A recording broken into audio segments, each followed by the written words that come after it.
Hello বন্ধুরা, আজকে যে জিনিসটা শেয়ার করতে যাচ্ছি সেটা FYC কোরিয়ান ফেসিয়াল। কোরিয়ানে যে কোনো জিনিস আমরা এটাই মেনে থাকি, বিশেষ করে যে রাইস তার মধ্যে থাকবেই। আর রাইস এই ফেসিয়ালের মধ্যে প্রত্যেকটা স্যাসের মধ্যেই রয়েছে।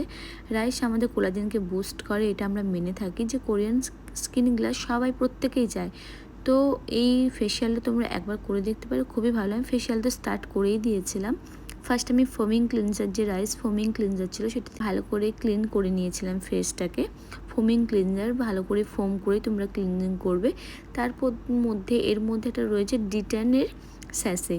তো ডিটানটা আমি ভালো করে লাগিয়ে দিচ্ছি, ভালো করে পুরো ফেসে দেখো আমি অ্যাপ্লাই করছি ব্রাশ দিয়ে। তোমরা এইভাবে সুন্দর করে কোনো জায়গায় ছাড়বে না, যেহেতু মাইল্ড প্রোডাক্ট।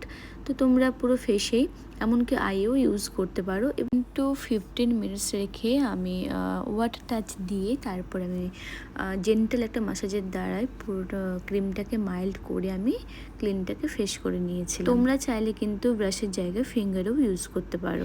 এরপরে স্টেপ ছিল এক্সফলিয়েটার। এক্সফলিয়েটার কি কাজ করে? এক্সফলিয়েশনের কাজ করে আমাদের ডেড স্কিনকে রিমুভ করতে সাহায্য করে। 28 ডেজে আমাদের নিউ স্কিন রেডি হয়। তো ফেসের মধ্যে যে ডেড স্কিনটা রয়েছে সেটাকে রিমুভ করা খুবই জরুরি। এই স্ক্রাবের এক্সফলিয়েশনের মধ্যে ছোটো ছোটো গ্র্যানুলসগুলো থাকে, সেগুলো আমাদের ডেড স্কিনকে রিমুভ করতেই সাহায্য করে। এর পরের স্টেপ ছিল লিপ। খুব সুন্দর একটা স্টেপ, লিপকে এক্সফলিয়েশন করার জন্য এই স্টেপটা দেওয়া রয়েছে। এরপর ছিল ফেস কোলাজেন ফেস মাস্ক। খুবই সুন্দর এই ফেস মাস্কটা লাগিয়ে এর ওপরে তোমাকে সিরামটা টোনিং করতে হবে। খুব সুন্দর একটা স্টেপ, ফেসকে খুব সুন্দর হাইড্রেশন দিচ্ছে। পরের যে স্টেপ ছিল 6 স্টেপ মাসাজ ক্রিম।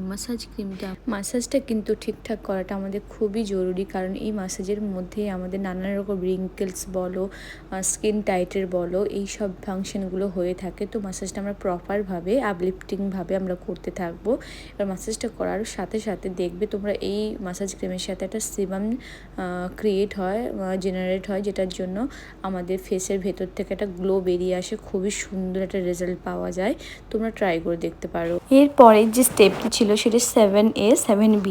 7A ছিল পাউডার ফর্মে আর 7B ছিল সিরাম ফর্মে, জেল ফর্মে। তো তোমরা দুটো মিক্স করে এইভাবে মাস্কটা ইউজ করে নেবে পুরো ফেসে। তোমরা চাইলে হাতও ইউজ করতে পারো, আমার ব্রাশে ইউজ হয়, স্প্যাচুলাতে ভালো লাগে, তো সেই হিসেবে আমি কাজটা করে থাকি। তো তোমরা চাইলে হাতেও ইউজ করতে পারো।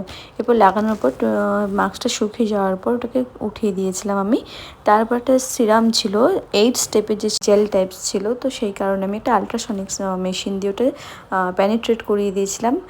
আর লাস্ট আমি ইউজ করেছিলাম লিপ বাম। তোমরা দেখতেই পাচ্ছ স্কিনটা দেখো কতটা হাইড্রেটেড। যারা নিজেদের স্কিনে এইভাবে গ্লো আনতে চায়,